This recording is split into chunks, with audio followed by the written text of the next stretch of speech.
All right, welcome back to another session of the PFRPA Podcast, and I'm here today with the man himself, Darrell Thompson, Green Bay Packers. 90 to 94 with Green Bay? Yes. What's some big years there with Green Bay? It was a transitional time. The end of Lindy Infante, the beginning of Mike Holmgren, Reggie White, Brett Favre.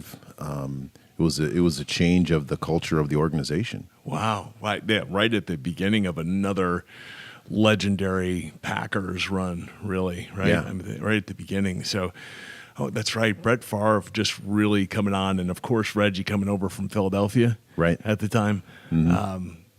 Yeah, I know. That was about a big Reggie free agent. That was a big free agent signing. Yeah, I remember. Yeah, I remember. And then years later, in '95, my fourth game of my rookie year, mm-hmm. I'm starting in for Jacksonville and playing against Reggie White. Right. My fourth game as a rookie. Yeah. Scared to death. Did he show you some moves? I saw the hump move. Yeah. Right? Yeah. You know it's coming. There's still nothing you can do about it. Reggie Right. White has, of course, his patented hump move, and it was like slow motion. Right. All week long, for 2 weeks, I'm studying and getting ready for the Green Bay game, and I know this hump move's coming. And, you see the whole setup that Reggie does and how he locks down. And I thought, I have it, right? I have it. I'm seeing what he does to kind of his little tell he has when he throws that move. And I'm like, going into the game, feeling good, feeling like I have it. And daggone, if it wasn't 3rd and 17, and I know the hump move's coming, I see it coming. I'm like, all right, here it comes. Next thing you know, I'm in the air. Right? Yeah. He launched me. Now, I'm 6'7". I'm playing at 318. Reggie launched me into the air like I was nothing. And I just remember the back of my shoulders hitting the ground first, going, oh, my gosh. Another human being threw me, like the first time in my life that it ever happened. But Reggie was, Reggie was Reggie. Yeah. Tell me about those days with the Packers, man. Tell me about what was that locker room like with the Packers in the early 90s with the young Brett Favre? It was my early years were kind of wild. I mean, we didn't have very strong leadership at the top as far as guys that were like, you should rest, you should drink water. We had guys that were it was a party. It was a party on the way to the game, on the way after home from the game. Monday nights was the big party night, so it was. I was like kind of like, I don't know. Okay, so we're gonna go out to Nights on Main, and we're gonna do some shots, and then we're gonna kind of, that's what it was. So that staff, that regime lasted for my first 2 years. Lindy Infante was released, and things started to change when Reggie got into town. Brett wasn't much. Brett was pretty much down to party. It was the first year. Yeah. The next year when Reggie came in was when the fabric and the culture started to change. And Reggie, I attribute he and George Kuntz, Frank Winter, some other guys were like, we need to be better. We need to think about the impact of our body and resting our bodies and taking care of our bodies to be prepared for the game. That doesn't mean just rest the night before the game. It means resting 3 or 4 nights before the game, 4 nights before the game, ice tubs, all those different things that weren't a very high priority prior to that. Oh, and it ended up showing on the field, right? Yes. And those teams became was pretty special. Yeah. All right, so you played in Green Bay, so you played in a lot of really cold football games. But what is the coldest football game you can ever remember playing in? I think I saw it came up as a graphic in the NFL a couple, maybe 1 or 2 years ago. I think I played in like the 5th or 6th coldest game ever. Oh, my goodness. In Green Bay. So it was about 35 degrees below wind chill. And I remember my mom, we're from Minnesota, so I was like, it's cold, but I don't really do anything in the cold. So the cold to me meant I put a coat on and a hat on, and I go into the gym and I play basketball, and then I put my coat and hat on and I go home. I didn't sled, I didn't fish, I didn't ski. I did a little sledding, but that's not that big of an outdoor activity.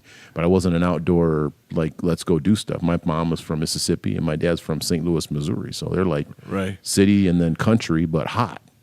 Yeah. And so my mom just said to that game, she said, you know what, honey, I'm not going to be there.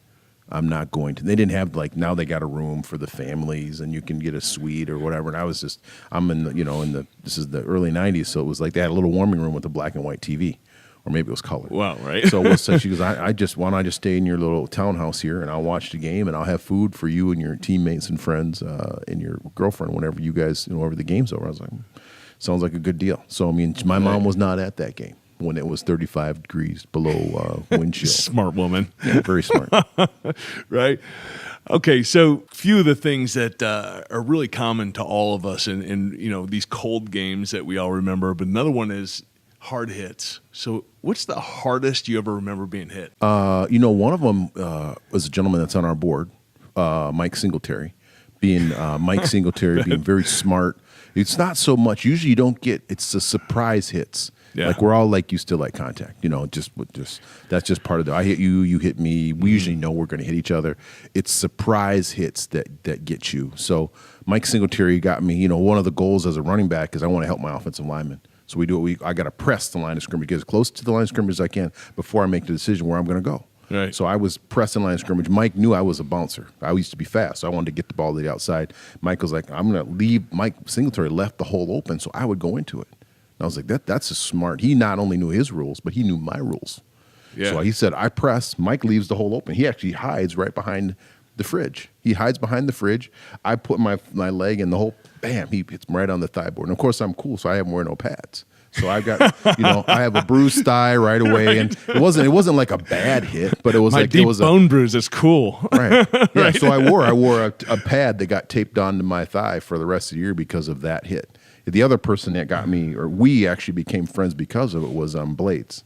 Yeah, Benny Blades was a strong safety. Me and strong safeties, strong safeties and running backs are kind of the same people.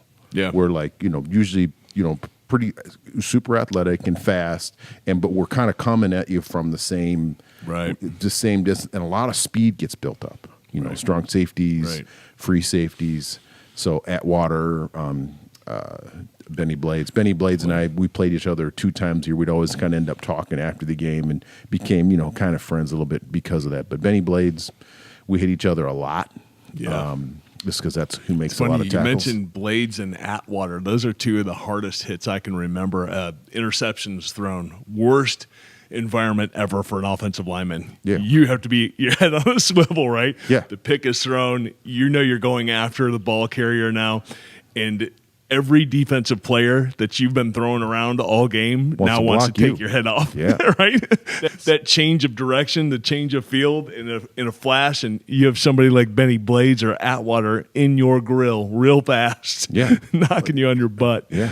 Yeah. Oh, my gosh. Well, they've cleaned that up a little bit, which I think is a good thing to tee off on a person who does not see you. Yeah, a big offensive lineman's kind of lumbering towards the ball like, oh, I can't believe so-and-so threw a pick. And I'm running over here knowing I'm not going to get there anyway because I got to show effort on film. Yeah. And they have some quick little defensive end or strong safety or corner tee off on you and maybe knock you out. It's not a good thing. So I mean that's one of the rule changes I think has been a good rule change. Right. I totally agree.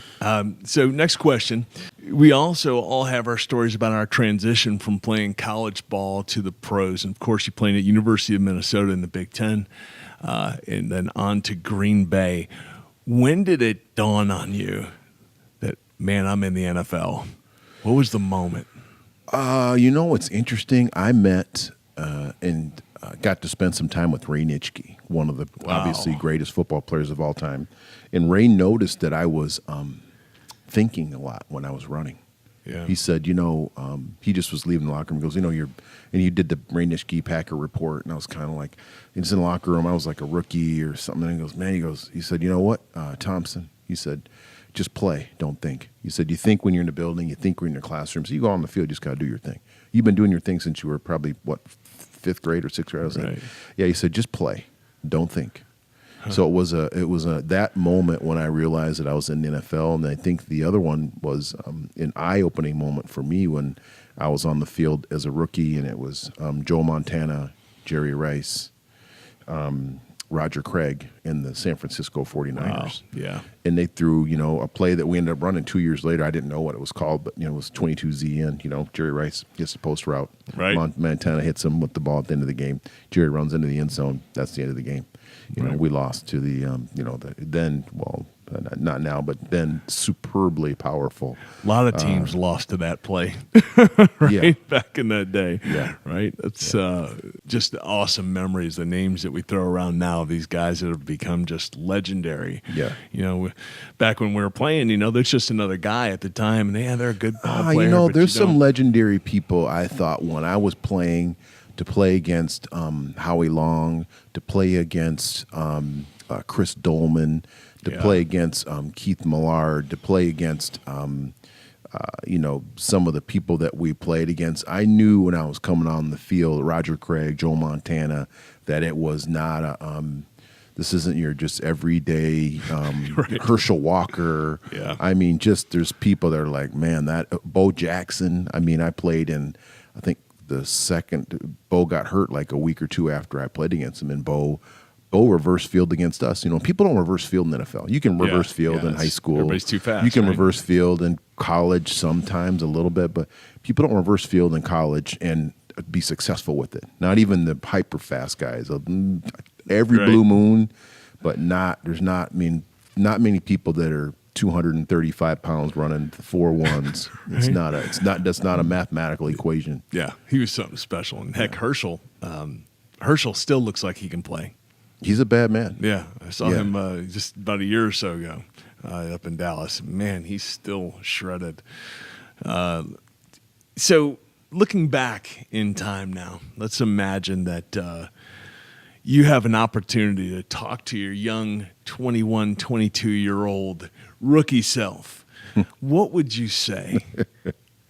The young rookie Darrell, eyes wide open. Right? Well, I was a pretty willing learner. I wanted to know. I mean, I listened to veterans as far as saving money. They didn't have a 401k program until my third year in NFL. So those types of things, I think it would have been some of the things just around football, being able to learn more about football. The more serious you take football, the more successful. And I probably didn't really learn that till the end of my second year and my third year, when it would have been a nice thing to know even my first year. But it was a little bit of the Wild West when I was there. There were some guys that were big names on our team that weren't very good examples of how to lead your life off the field. And I didn't even go run with them, but all you have to do, you can do 10% of what they're doing and have a blast. So if you did 100% of it, then they shipped a lot of them off when I first got there, and they couldn't ship enough of them off fast enough. They were gone. And Mike Holmgren did a good job of kind of cleaning up the rest of the house, but it was not a real positive learning environment. You want people to know, football players to know what their responsibility is, and then to know the responsibility of the people they're playing against, so that you can take advantage of it. Right. So here we are all these years later, and you're still making an impact on the game as a board member of the Pro Football Retired Players Association. What an important mission and task ahead of the organization. What does it mean to you to be a part of laying the foundation of something that's so critically important to all retired players? Well, first of all, it's an honor. I was part of the kind of the litigation of how this came about, and then being asked to sit on the board with the Hall of Fame members that are on the board, and the other players like myself that have the responsibility to look out for your fellow man.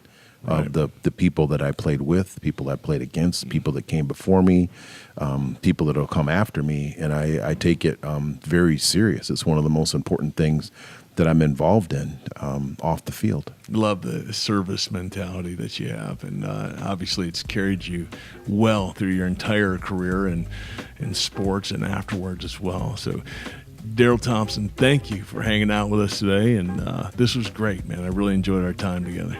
Thank you very much for having me. All right, thanks.